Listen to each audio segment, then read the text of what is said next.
عزیز طلباء طالبات، ہم پڑھ رہے ہیں مطالعہ پاکستان کا دوسرا باب تحریک پاکستان اور پاکستان کا قیام۔ ہمارا آج کا ٹاپک ہے تقسیم بنگال 1905۔ تو آئیے آج کے سبق کا آغاز کرتے ہیں۔ برطانوی ہند میں بنگال کا صوبہ آبادی اور رقبے کے لحاظ سے دیگر تمام صوبوں سے بڑا تھا۔ ایک اندازے کے مطابق اس کا کل رقبہ 2 لاکھ مربع میل سے زیادہ تھا اور اس کی آبادی 8 کروڑ 50 لاکھ کے لگ بھگ تھی۔ بنگال کا اقتصادی اور معاشی نظام مکمل طور پر ہندوؤں کے کنٹرول میں تھا۔ 1905 میں جس وقت لارڈ کرزن ہندوستان کے وائسرائے تھے، ان کی سفارش پر برطانوی پارلیمنٹ نے انتظامی سہولت کے پیش نظر بنگال کو 2 حصوں میں تقسیم کرنے کا منصوبہ منظور کر لیا، کیونکہ انگریزوں کے مطابق اتنے بڑے اور وسیع صوبے کا انتظام صحیح طریقے سے چلانا ایک گورنر کے بس کی بات نہ تھی۔ اس تقسیم کے نتیجے میں بنگال کے 2 صوبے یعنی 2 حصے بن گئے، ایک مشرقی بنگال اور ایک مغربی بنگال۔ مشرقی بنگال کا رقبہ 1,06,540 مربع میل اور مغربی بنگال کا رقبہ 1,41,580 مربع میل تھا۔ تقسیم بنگال کے اثرات۔ تقسیم بنگال سے ہندوؤں اور مسلمانوں پر مختلف اثرات مرتب ہوئے۔ مسلمان اس تقسیم سے بڑے خوش تھے کیونکہ مشرقی بنگال میں مسلمانوں کی اکثریت تھی جو کہ ایک نیا صوبہ بن گیا، لیکن جہاں تک ہندوؤں کا تعلق تھا وہ اس تقسیم سے بڑے برہم ہوئے اور سیخ پا ہو گئے۔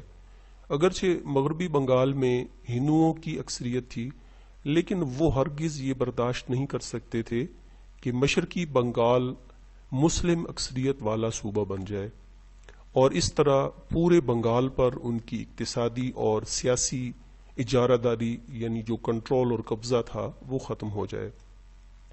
یہی وجہ تھی کہ ہندوؤں نے تقسیم بنگال کو ماننے سے انکار کر دیا اور اس تقسیم کی منسوخی کے لیے ایڑی چوٹی کا زور لگایا۔ حکومت کے ساتھ عدم تعاون کی تحریک شروع کر دی، انگریزی مال کے بائیکاٹ کا اعلان کیا گیا، قانون کی خلاف ورزیاں شروع کر دی گئیں، ٹیکسوں کی ادائیگی روک دی گئی اور بالآخر ان کی تحریک تشدد پر اتر آئی، یہاں تک کہ وائسرائے لارڈ کرزن کو قتل کرنے کی سازشیں بھی تیار ہونے لگیں۔ تقسیم بنگال کو منسوخ کرانے کے لیے ہندو وکلاء سب سے آگے اور پیش تھے۔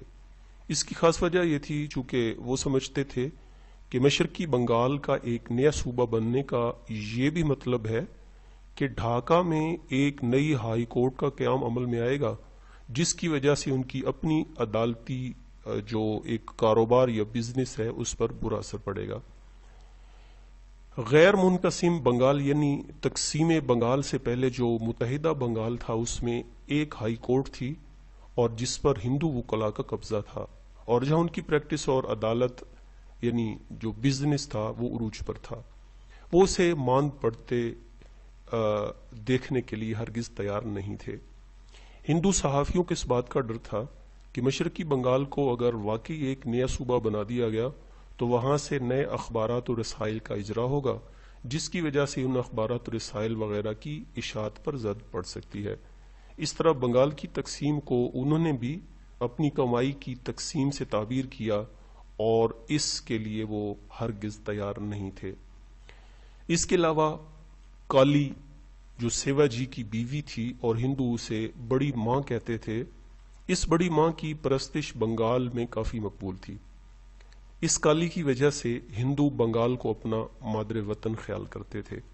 جب انگریز حکومت نے بنگال کو تقسیم کیا تو مذہبی جنون پرست اور انتہا پسند ہندوؤں نے اس تقسیم کی بہت سخت مخالفت کی، اور وہ اس لیے کہ ان کا خیال تھا کہ بنگال کو تقسیم کرنے سے ان کی کالی کی زمین تقسیم ہو جائے گی اور اس سے کالی کی بے عزتی ہوگی، اور جب تقسیم ہوئی تو انہوں نے اسے اپنی موت اور حیات کا مسئلہ بنا لیا اور وہ اپنی بڑی ماں کی بے عزتی کسی بھی طرح سے برداشت نہیں کر پا رہے تھے۔ ان حالات سے انگریز سرکار نے آخر کار گھٹنے ٹیک دیے اور 1911 میں بنگال کی تقسیم منسوخ کر دی گئی۔ اس منسوخی سے مسلمانوں کو سخت صدمہ پہنچا، لیکن وہ بیچارے کچھ کر نہیں سکتے تھے۔